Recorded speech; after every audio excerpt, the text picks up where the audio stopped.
Hello friends, welcome to decode exam defence. मैं मिर्जा एहतशाम बेग, आपका maths educator. आज आपके साथ जो टॉपिक डिस्कस करने जा रहा हूं उसका नाम है प्रोबेबिलिटी। जैसा आप जानते हैं कि हम प्रोबेबिलिटी का पहला पार्ट देख चुके हैं, so basically it's a part 2 और यहां आज हम डिस्कस करेंगे बेयस थ्योरम और कंडीशनल प्रोबेबिलिटी। ठीक है, दोनों इंपॉर्टेंट है आपके एग्जाम के लिहाज से, इसके ऊपर सवाल जरूर पूछा जाता है। ओके, तो ये बात आपको समझना है कि इस टॉपिक को अच्छे से पढ़ना है, क्योंकि इससे हमने देखा 2020 का जो पेपर अभी 6 सितंबर को हुआ उसमें सवाल पूछे गए हैं। तो क्यों ना हम इस पे अच्छे से पढ़ाई करके आगे बढ़ें। जो हमारा छूट गया था, जिसका वीडियो हम नहीं बना पाए थे एग्जाम से पहले, तो उनको हम पहले कवर कर रहे हैं and after that we will start revising. Okay, और एक क्रैश कोर्स या एक तरीके का कोर्स एनडीए टारगेट बैच के नाम से मैं चला दूंगा इस पे। तो बने रहिए हमारे साथ, लाइक शेयर कर दीजिए इसको सभी लोग, और चलिए स्टार्ट करते हैं आज का सेशन। तो पहले देखते हैं कंडीशनल प्रोबेबिलिटी। कंडीशनल प्रोबेबिलिटी क्या है ये चीज समझो भाई। देखो, कंडीशनल प्रोबेबिलिटी ये A and B are two events associated with random experiment.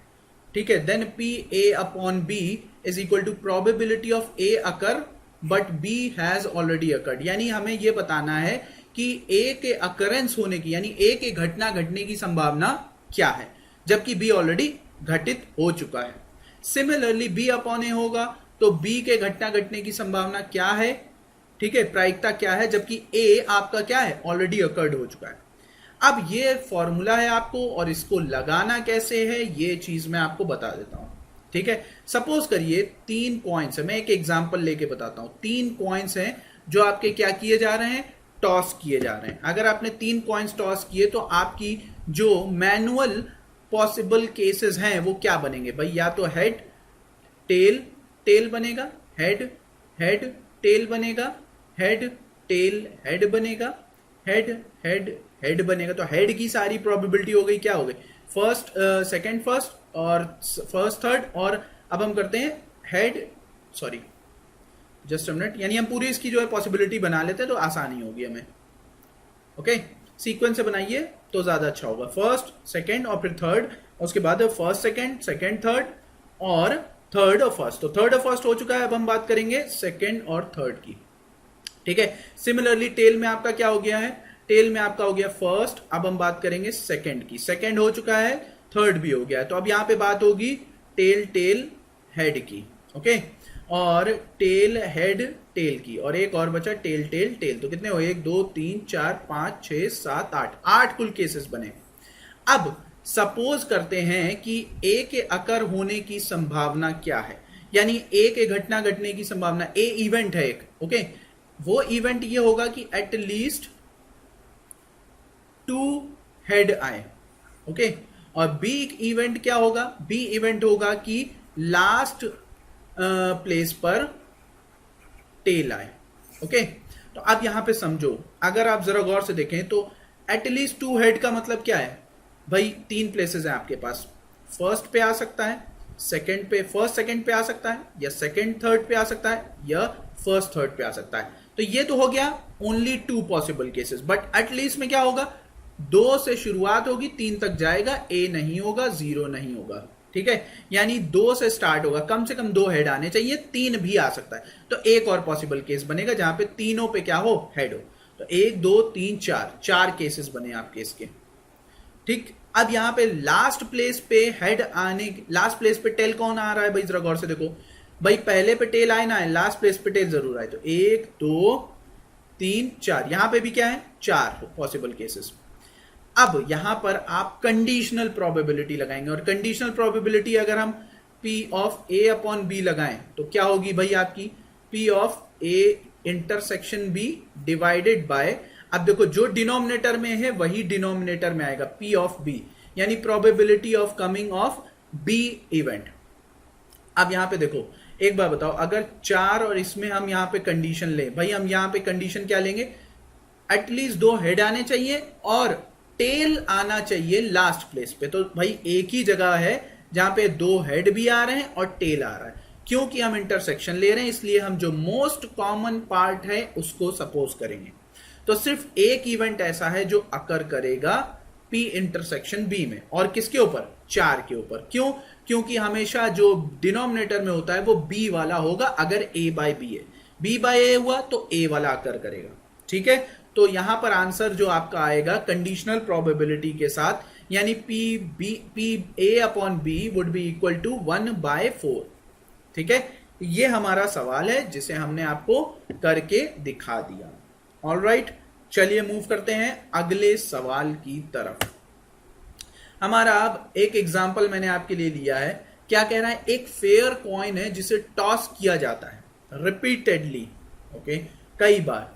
The probability of getting the result in the 5th toss, यानी 5वें टॉस में रिजल्ट मिलना है। अब रिजल्ट क्या है, रिजल्ट हमको नहीं पता, तो भाई देखो सिंपल वे में करेंगे हम, from those obtain in the first 4 tosses, यानी पहले 4 से डिफरेंट होना चाहिए। तो अब यहां पे आप नहीं जानते हो एक कॉइन के कितने फेस होते हैं, 2 फेस होते हैं, यानी अगर इसकी जो प्रोबेबिलिटी होगी कोई भी एक रिजल्ट आने की, वो क्या होगी, 1/2। ये हम आपको पहले ही प्रोसेस बता चुके हैं। भाई टेल आए या हेड आए, तो हम बोलते हैं कि सपोज करो पहले 4 पे टेल टेल टेल आया, तो लास्ट में क्या आएगा, हेड। या पहले 4 पे हेड हेड हेड हेड, तो लास्ट में क्या आएगा, टेल। तो अब आप खुद सोचो इन सब की प्रोबेबिलिटी क्या है, 1/2 1/2 1/2 1/2 1/2। अब ये क्या हुआ भाई, 1/2 टू द पावर 5, और मल्टीप्लाई होगा 2 से, क्योंकि सेम प्रोबेबिलिटी किसकी होगी, हेड के केस में भी, यानी आपका आंसर आएगा 1/2 टू द पावर 4, यानी आपका फाइनल आंसर आएगा 1/16। तो आपका कौन सा ऑप्शन करेक्ट हुआ, बी वाला ऑप्शन करेक्ट है। Is that clear? I hope आप सभी को ये सवाल समझ में आया होगा। इंपॉर्टेंट सवाल है, ध्यान से करिए, कभी कोई दिक्कत नहीं आने वाली है आपको, ये बात अपने दिमाग में बिठा लीजिएगा।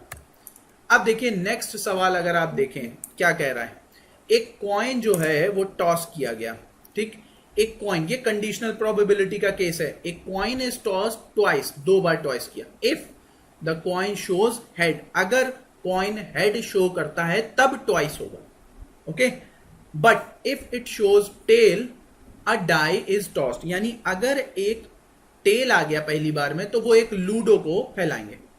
If 8 possible outcomes are equally likely, 8 possible outcomes आएंगे आपके, तो आपको यहां पर बताना है find the probability that the die shows a number greater than 4। Okay, die जो शो करेगा नंबर वो ग्रेटर देन 4 होगा, ठीक।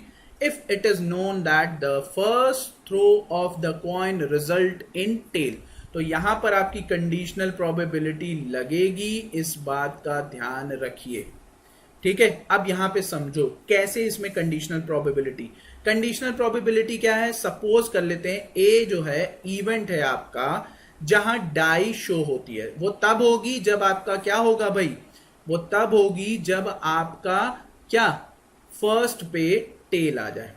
ऑलराइट, अगर हेड आता है तब फिर आप क्या करोगे, आगे चलते हैं। और बी इवेंट क्या है, B be the event the first throw of the coin result tail. अच्छा हाँ, ये नहीं, आप समझिए डाई इवेंट होगी और बी इवेंट होगा कि यहां पर आपके फर्स्ट पे क्या आ जाए, टेल आ जाए, ठीक। अच्छा चलो अब हम आगे चलते हैं। तो हमारे जो सैंपल स्पेस होंगे वो क्या होंगे, सैंपल स्पेस, देखो यहां पे सैंपल स्पेस होगा भाई, या तो आपका पहले पे हेड हेड आ सकता है, हेड टेल आ सकता है, फिर उसके बाद टेल टेल टेल टेल, ठीक है, टेल और टेल, ठीक है, यानी कुल 8 इवेंट आपके बन रहे हैं, 6 और 2 मिला के 8 हो गए। अब यहां पे समझो ए के साथ अगर आप देखें तो आपका ग्रेटर देन क्या होना चाहिए, 4, तो भाई या तो T5 होगा या T6 होगा। क्यों, क्योंकि 4 के बाद कौन आता है, 5 और 6। इवेंट बी का अगर आप देखें तो इवेंट बी में आपके क्या होंगे, अगर टेल आ गया, भाई क्या कह रहा है, B be the event that the first throw of the coin result in tail, यानी पहली थ्रो में अगर टेल आ गया तो आपके T1 से लेके T6 तक के आपके इवेंट और बनेंगे। भाई हो सकता है ना, भाई पहले में अगर टेल आ गया सपोज करो, तो फिर आपके क्या होंगे, 6 इवेंट बनेंगे। क्यों, क्योंकि डाइस आ जाएगा। अब यहां पे हम आगे चलते हैं, यानी इसका मतलब है इससे आपका 6 निकला, इससे आपका 2 निकला। अब आपकी जो कंडीशनल प्रोबेबिलिटी है वो क्या है, ए अपॉन बी है कि नहीं भाई। वो क्या कह रहा है, find the probability that dice shows greater than 4, यानी ये हमें बताना है कि ग्रेटर देन 4 होगा डाइस वाला, यानी ए इवेंट की घटने की संभावना बतानी है जबकि बी इवेंट ऑलरेडी घटित हो चुका है। ये क्या बोला, if it is known that the first throw of the coin result in tail, तो हमने टेल वाला जो केस था वो बना लिया है। अब ये क्या होगा, P of A intersection B divided by P of B, यानी प्रोबेबिलिटी ऑफ B अकरेंस, बस लगा दो। अब देखो यहाँ पे A इंटरसेक्शन B क्या होगा, अब आप खुद सोचिए, यहाँ पे 2 है और यहाँ पे 6 है टोटल, तो यहाँ पर आपको किसको चूज करना है, 2 ही को तो चूज करना है, क्योंकि T5 T6 यहाँ भी है और T5 T6 यहाँ भी है, और इंटरसेक्शन में हमेशा हाईएस्ट पॉसिबल केस चूज किया जाता है, यानी 2/8। ठीक है भाई, 2/8 आपका बना, यानी टोटल 8 पॉसिबल आउटकम में से आपके 2 ऐसे पॉसिबल आउटकम होंगे जो दोनों ही इवेंट में क्या होंगे, कॉमन होंगे। अब बात आती है कि बी अकरेंस प्रोबेबिलिटी, तो बी भैया कितने इवेंट हो रहे हैं, 6, क्योंकि टेल आया तो 6 आएगा, 6 बार डाइस होगा, ठीक, 6/8। तो यह आपका आंसर देगा कितना भाई, 1/3। फाइनल आंसर आपका 1/3 अकर होगा। डिड यू गेट दैट भाई, सिंपल सी बात है। पहले आपने माना ए इवेंट में भाई क्या है आपका कि डाइस आएगा, ठीक है, वो प्रोबेबिलिटी पूछ भी रहा है, तो A/B तभी होगा जब A की प्रोबेबिलिटी बतानी है अगर B ऑलरेडी अकर्ड हो चुका है, A इवेंट की प्रोबेबिलिटी। तो A इवेंट माना आपने डाइस का और आपने B इवेंट माना आपने पहले पे टेल आने का। पहले पे टेल आएगा तो लूडो एक रोल करेगा, लूडो रोल करेगा तो आपके कितने केसेस बनेंगे, 6 पॉसिबल केसेस बनेंगे। ऑलराइट, आई होप आप सभी को यह समझ में आया होगा। अगला सवाल देखिए, बेस थ्योरम आपको जानना जरूरी है। बेस थ्योरम एक इंपॉर्टेंट है और यहां पर आपके एग्जाम के लिहाज से देखें तो बहुत ही ज्यादा इंपॉर्टेंट है आपकी। तो अब आप इसको करेंगे कैसे, यही चीज आपको सिखानी है यहां पर। चलिए स्टार्ट करते हैं और देखते हैं बेस थ्योरम। पहले आप पढ़िए यहाँ पे क्या कह रहा है, लेट A1 A2 A3 और ये सारी चीजें जो हैं आपकी क्या है, सर्टेन इवेंट में म्यूचुअली एक्सक्लूसिव पार्ट के जरिए हो रही हैं। ठीक है भाई, आगे चलते हैं।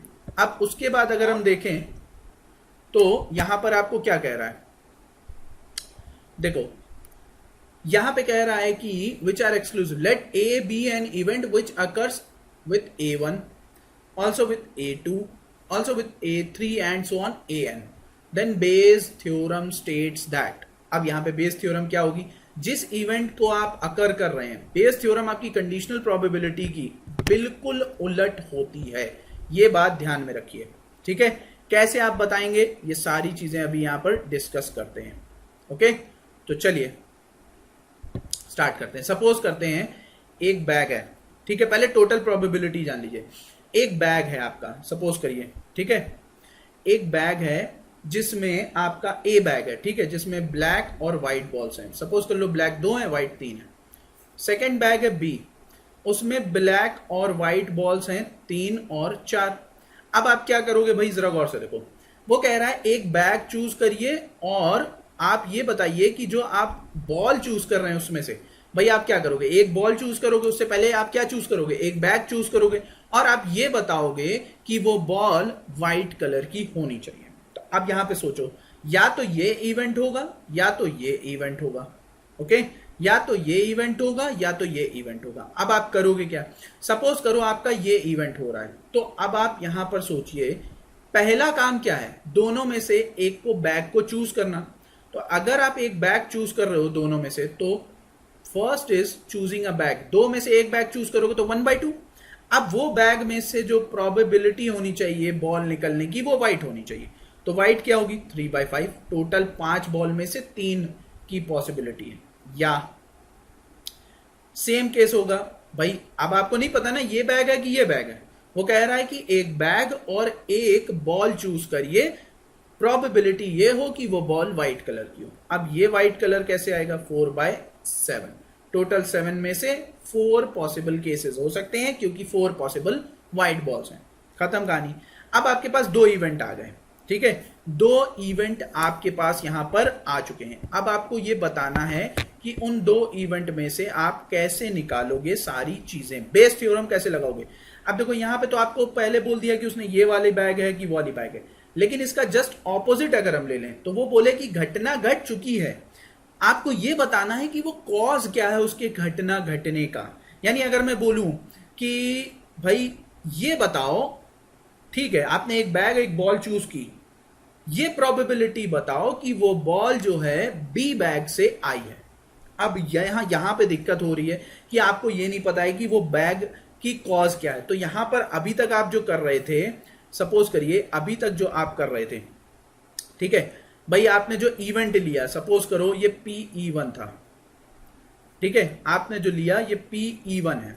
ओके, PE1 आपका क्या था 1/2, और आपने यहां पर किसकी प्रोबेबिलिटी निकाली, वाइड बॉल होने की, किससे, ए बैग से। तो A/E1 ये आपकी किसके बराबर होगी 3/5, यही होगा ना भाई। हम इसे जनरलाइज टर्म में लिख रहे हैं। अब अगर वो दूसरे इवेंट की बात करें तो दूसरा इवेंट भी बैग ही चूज करना है। ओके, सेम है, बस फर्क ये है कि अब उसे हम दूसरे बैग से चूज करेंगे। सिंपल कहानी यहां पे, ठीक है, यानी हम इसे चूज करेंगे दूसरे बैग से। अब यहां पे क्या हो जाएगा A/E2। इज दैट क्लियर और नॉट क्लियर। ठीक, यहां पे हमने एक ए इवेंट ले लिया कि वो इवेंट आपका क्या है, वाइड बॉल है। भाई ए इवेंट आपने लिया, वाइड बॉल है, तो ये ए इवेंट आपका बैग ए में से भी निकलेगा और बैग बी में से भी निकलेगा। बस फर्क ये है कि इवेंट दोनों के अलग अलग होंगे पॉसिबल केस। तो ये आपका आया 4/7। अब हमें क्या बताना है, जब हमसे वो कह रहा है कि आपको ये बताना है कि वो बैग बी में से हो, ठीक, बैग बी में से हो, तो बैग बी का इवेंट आपका कौन है, ये वाला है ना। अब ये कह रहा है कि वो घटना घट चुकी है, यानी इसका मतलब जस्ट इसका क्या हो जाएगा, उल्टा हो जाएगा। तो उल्टा करेंगे तो आपका P/E2/A लोगे। इवेंट वाइड ही होना है। वो जो वाइड बॉल है वो कह रहा है कि ये बताइए कि वो प्रोबेबिलिटी बताइए जो वो वाइड बॉल है वो बैग 2 से निकली, यानी बैग बी से निकली। तो आपको उल्टा करना है यहां पे PA ऑफ, यानी आपको ये नहीं बताना है कि आपने वाइड बॉल निकाली, आपको ये बताना है कि वाइड बॉल निकाली तो बैग बी से निकली, और बैग बी आपका इवेंट 2 है। ओके, तो अब इसका जो फॉर्मूला है वो क्या है भाई, इसका फॉर्मूला है कि P of event 2 multiplies by P of A divided by event 2, और यहां पर टोटल प्रोबेबिलिटी। टोटल प्रोबेबिलिटी क्या है, या तो ये आएगा या ये आएगा। ठीक, तो ये आप लगा सकते हो। ओके, ये आपकी क्या है, बेस थ्योरम है और इंपॉर्टेंट थ्योरम है, इसीलिए बहुत धीरे धीरे बताया है। ये ध्यान रखिए कि ये जस्ट उलट होता है उसका। ठीक, चलिए अब हम देखते हैं अपने इस सवाल को, और ये सवाल आपका कैसे हो रहा है ये चीज समझना है। अब देखो यहां पे क्या कह रहा है, the chances of defective screws in 3 boxes ABC 1/6, defective 1/6, sorry 1/5, 1/6 और C का 1/7। चलिए तो यहां पर समझिए अब आप कैसे करोगे। देखो कह रहा द चांसेस डिफेक्टिव है, ठीक है, डिफेक्ट, अ बॉक्स सेलेक्ट किया जाएगा random, screw drawn it from random, it is found that defective, defective जरूर होना चाहिए, फाइंड द प्रोबेबिलिटी कि वो ए बॉक्स से आए। ठीक है भाई, चलो कोई दिक्कत नहीं। अब आपके पास 1 2 3 है, ठीक है, 3 बॉक्स हैं, तो आप खुद सोचो अगर एक बॉक्स चूज करोगे 3 में से तो उसकी प्रोबेबिलिटी क्या होगी, P ऑफ इवेंट E1 हो या P ऑफ इवेंट E2 हो या P ऑफ इवेंट E3 हो, सब की प्रोबेबिलिटी 1/3 होगी। क्यों, क्योंकि या तो आप फर्स्ट बॉक्स या सेकंड या थर्ड, ये बात समझे। अब वो कह रहा है कि यहां पर आपकी जो प्रोबेबिलिटी है वो कंडीशनल, यहां पे समझिए, यहां पे बेस थ्योरम लगेगी क्योंकि वो कॉज पूछ रहा है। वो पहले ही बोल रहा है कि वो बॉक्स ए से आना चाहिए। ठीक है भाई, यानी हमें बताना है P ऑफ आपका जो है, ठीक, तो यहां पर आप कैसे बताओगे प्रोबेबिलिटी, भाई आप खुद सोचो, P of event E1 into P of A upon event E1, ठीक है, ये चीज समझो, divided by total probability. Total probability क्या है भाई, यहां पे समझो भाई, अगर आपने फर्स्ट बॉक्स चूज किया, ठीक है, या तो आप ये बॉक्स चूज करोगे तो 1/3, तो ये वाली प्रोबेबिलिटी बनेगी कि वो डिफेक्टिव है। ठीक, या 1/3 चूज करोगे, फिर आप एक बॉक्स चूज करोगे, ये वाली प्रोबेबिलिटी, फिर या तो ये वाली चूज करोगे।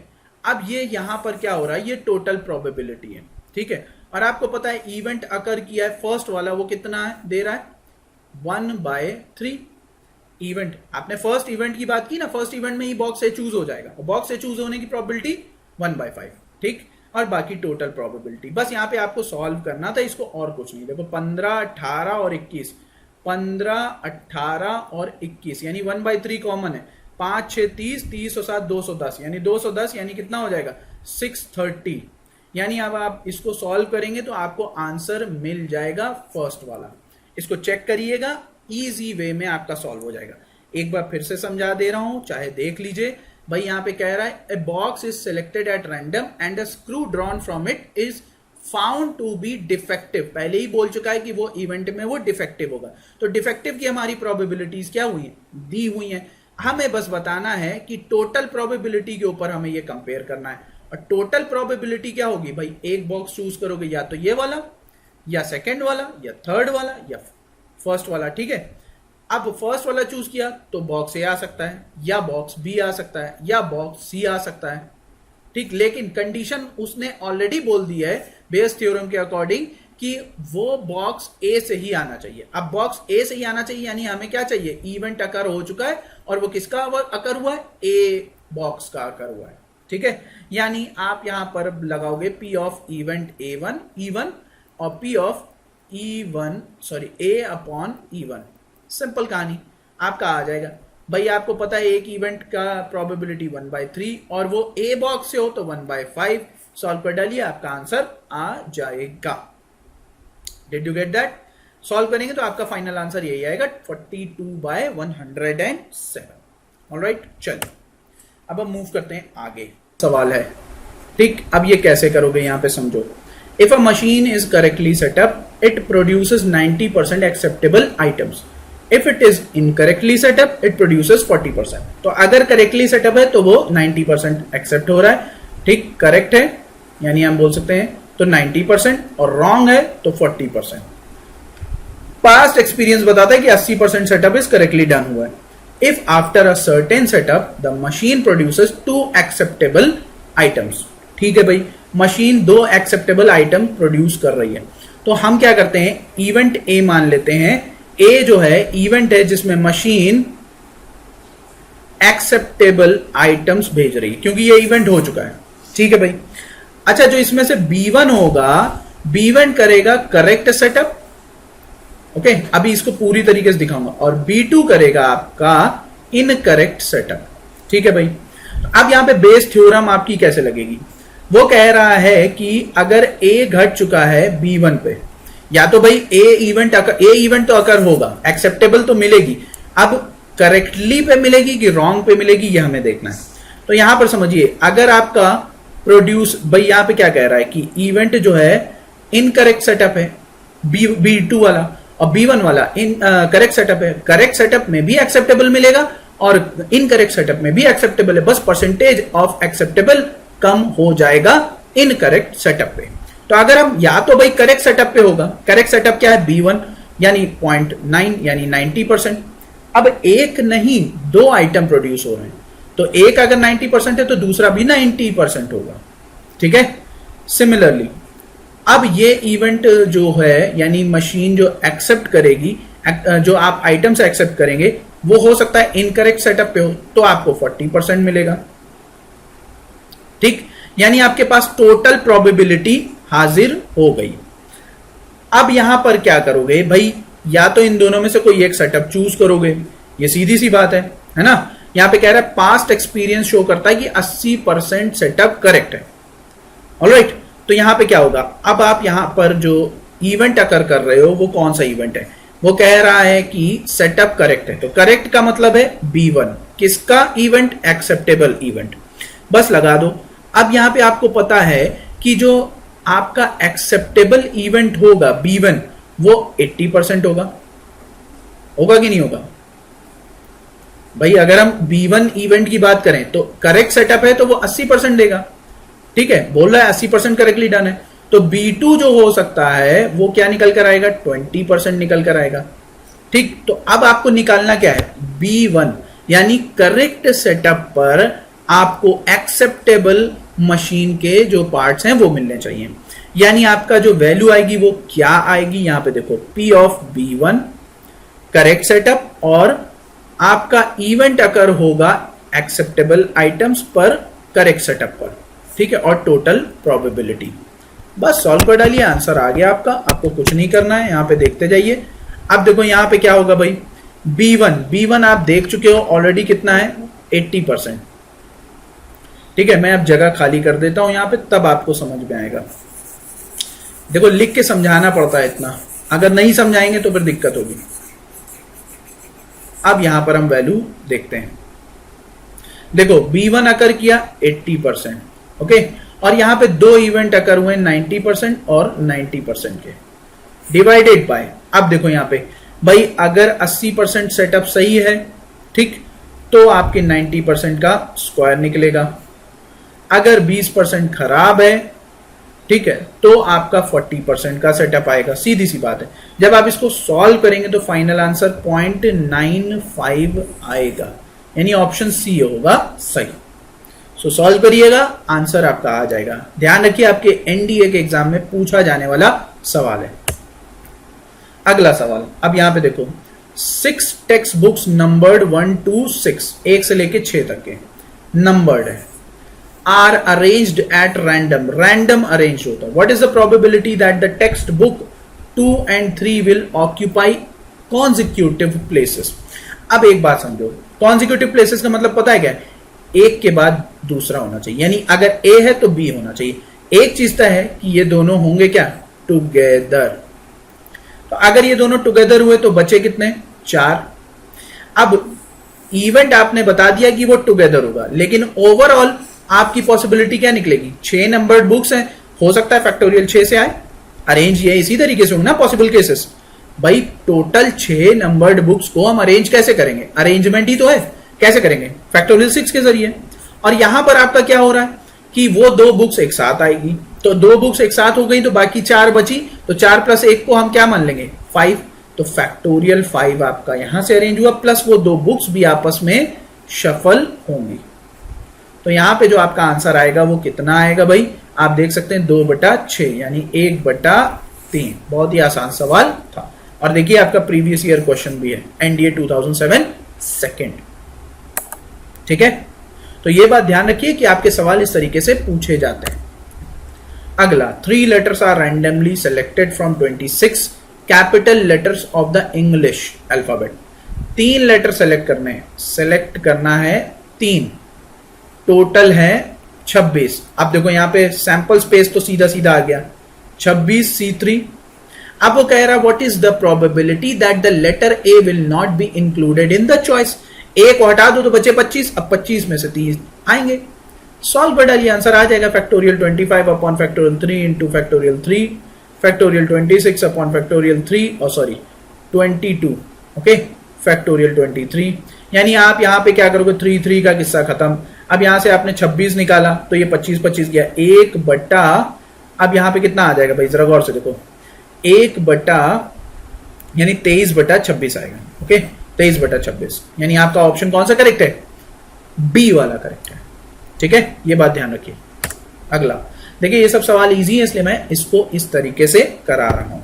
ठीक, चलिए अब हम आगे चलते हैं। A can hit the target 4 out of 5। A target hit करता है 4/5, तो हिट नहीं करता है, नॉट हिट 1/5। बी हिट करता है टारगेट आपका, किसमें, 3/4, तो नहीं हिट करता है आपका 1/4 में। सी हिट करता है टारगेट 2/3 में, तो सी नहीं हिट करता है 1/3 में। अब यहां पे समझो क्या कह रहा है, all 3 fires are shot at each. Okay, एक बार शॉट किए जाते हैं, all 3 fire shot each. What is the probability that 2 shots are at least hit. अब एक बात समझो, 2 शॉट कम से कम होने चाहिए, यानी 2, 3 ये दोनों हो सकते हैं। तो कौन से नहीं होंगे, 1 वाला जीरो वाला नहीं होगा। अगर वन माइनस हम वन और जीरो को घटा दें तो हमारा काम बन जाएगा। चलो अब हम देखते हैं, हम यहां पर लेकर चलते हैं कि सभी के सपोज करिए कि मान लो एक का भी हिट नहीं लगा, नॉट हिट एनीवन, तो किसी का हिट नहीं लगेगा, मान लीजिए नॉट हिट एनीवन, तो क्या होगा भाई 1/5, 1/4, 1/3, ये कितना हो जाएगा भाई 1/60। ठीक है, 1/60 हो जाएगा आपका। अब यहां पे एक का अगर लगेगा तो एक का लगेगा तो मतलब समझो यहां पे एक का लगेगा तो हो सकता है पहले का लगे बाकी दोनों का ना लगे, हो सकता है दूसरे का लगे बाकी दोनों का ना लगे, हो सकता है तीसरे का लगे पहले दोनों का ना लगे। तो इसका मतलब है एक एक करके सबका लगेगा और डिनोमिनेटर क्वांटिटी सबकी सेम होगी।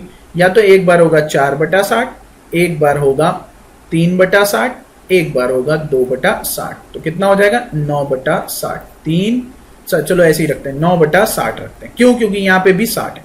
अब हमें कुछ नहीं करना है, हमें इसमें से 1 माइनस 0 और 1 को घटा देना है, बस हमारा काम बन जाएगा। देखिए हम इजी वे में करेंगे इसे। भाई आपने क्या किया, 1 हिट वाले को भी हटा दिया और 0 हिट वाले को भी हटा दिया, तो बचा कौन, 2 और 3 हिट वाला बचा, क्योंकि टोटल पॉसिबिलिटी क्या, टोटल प्रोबेबिलिटी किसके बराबर होती है 1 के बराबर।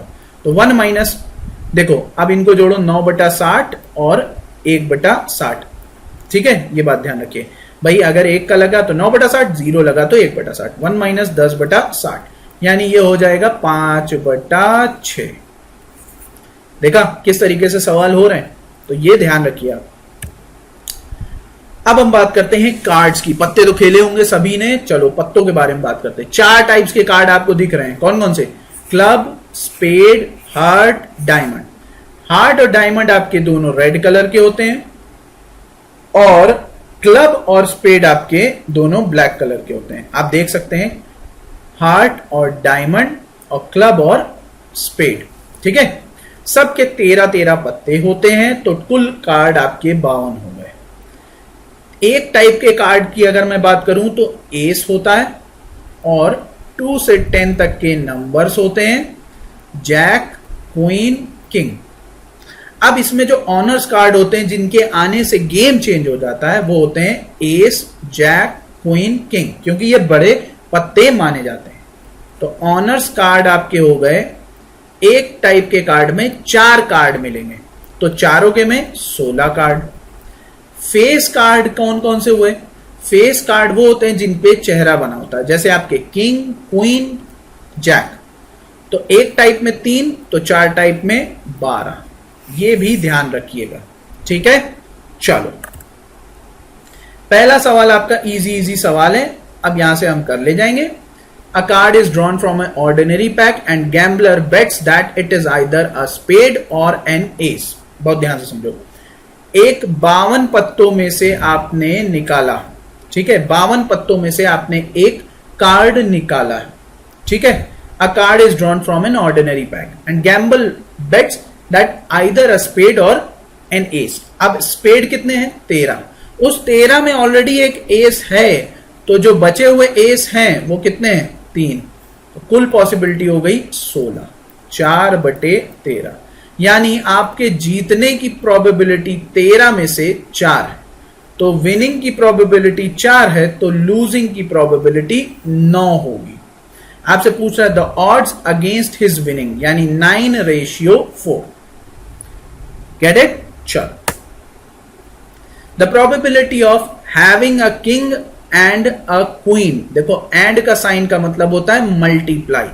When the 2 cards are drawn at random from a pack of 52 cards। अब यहां पे समझो, 2 कार्ड निकाल रहे हो, एक किंग होगा एक क्वीन। किंग कितने होते हैं, 4, क्वीन कितनी होती है, 4, तो एक 4 में से ये आया और एक 4 में से ये आया, कुल 52 में से कितने आए, 2, खत्म कहानी। यानी आपके 4 डिवाइडेड बाय 26 गुणे 51। अब देखो 2, 13, यानी 8/13 एकम 13, 13 पंजे 65, 63, 65, 66, 8/663।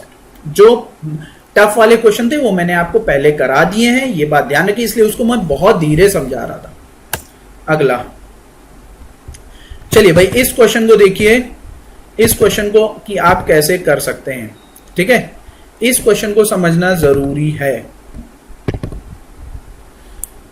देखो यहां पे कह रहा है from a pack of 52 cards 2 cards are drawn in succession 1 by 1 without replacement. ठीक है भाई, एक के बाद एक रिप्लेसमेंट के बगैर। The probability that both are aces. देखो 4 एसेस होते हैं। ठीक है, आपने एक कार्ड निकाला 52 में से। देखो 2 कार्ड निकालने बट 1 by 1 विदाउट रिप्लेसमेंट है, ध्यान रखिएगा। तो जब आप एक निकाल लेंगे तो एक कम हो जाएगा, यानी 4 आप टोटल कितने पत्तों में से निकाल रहे हैं। आप एक पत्ता जो निकाल रहे हैं वो किस टाइप का होगा भाई। देखो पहले तो आप ओवरऑल प्रोबेबिलिटी होगी कि 52 पत्तों में से आप उस पत्ते को चूज कर रहे हैं जो 4 पॉसिबल केस बनाए। चारों एसेस में से कोई भी आ सकता है। फिर उसके बाद एंड सेकंड निकलेगा। अब यहां पे 52 नहीं 51 पत्ते रह गए और आपके पास 4 एस नहीं 3 एस हो गए। ठीक, तो ये 3 17 4 13, यानी आप जोड़ लिए 17 3 51, सॉरी 51, 17 1 17 5 22, 1/221। कितना आसान सवाल। ठीक है, अगला ये बैग के ऊपर है। देखिए बैग्स, बॉल्स, मार्बल्स, ये सारे सवाल आपके पूछे जाते हैं। क्या कह रहा है, अ bag contains 2 white 3 black, another bag contains, यानी हम B1 बोल देते हैं, another bag contains 4 white 2 black, 1 bag is selected at random. अभी देखो अभी कराया था, टोटल प्रोबेबिलिटी याद है ना, एक बैग सेलेक्ट करना है तो एक बैग सेलेक्ट करो 1/2। अब ये दोनों में कॉमन होगी भाई, दोनों में से कोई एक बैग होगा, या तो B1 या B2। अगर B1 सेलेक्ट किया तो वो पूछ रहा है and a ball is drawn from it, एक बॉल भी निकाली जाएगी, then probability that the ball is white. वो प्रोबेबिलिटी बताइए कि बॉल व्हाइट हो। तो या तो 2/5 प्रोबेबिलिटी बनेगी भाई, इसमें से अगर व्हाइट की प्रोबेबिलिटी है 2/5, या और का साइन क्या होता है प्लस 4/6, यानी ये हो जाएगा 1/2 2/5 प्लस 2/3, यानी 2 गया तो ये आपका 8/15 इज द करेक्ट आंसर। अच्छे से देख लीजिए, समझ लीजिए, बहुत ही इंपॉर्टेंट सवाल हैं। चलिए अगले सवाल को देखते हैं। 1 bag contains 5 white and 3 black balls and a second bag contains 2 white and 4 black balls.